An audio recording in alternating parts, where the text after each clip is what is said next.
Alright guys, so Bitcoin May 2020 May 25, 2025.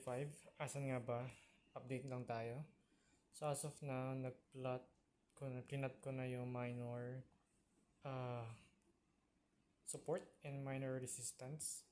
So may kita nyo dito. Zoom lang natin. Ayan, dito siya merong minor support. So as of now, nandiyan siya sa area na yan. And pwede siya mag-bounce back dahil nasa minor support siya. Pero pwede pa rin siya pumunta dito sa part na to, around 105.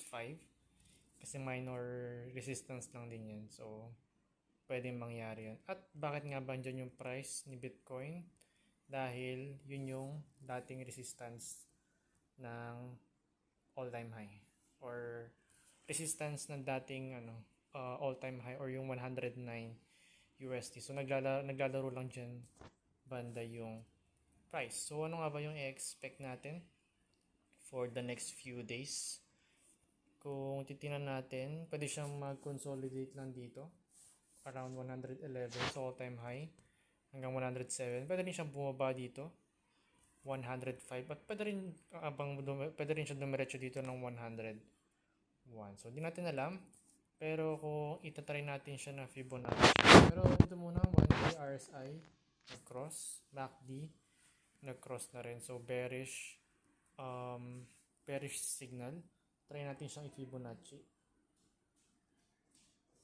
Try natin dito, sa pinakamataas, tapos sa pinakamababa niya, dito. Okay.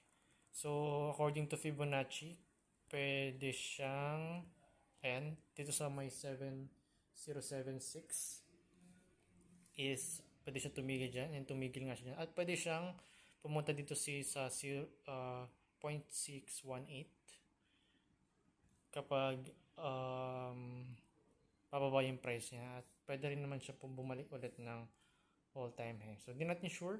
Makikita natin for the next few hours kasi may FOMC meeting. So as of now, nasa minor support siya.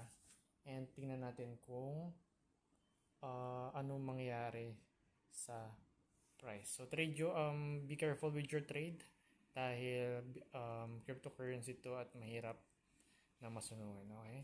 So as of now, higher high, lower high, and higher low pa rin tayo. So yun lang guys for today. Bukas ulit. Peace out.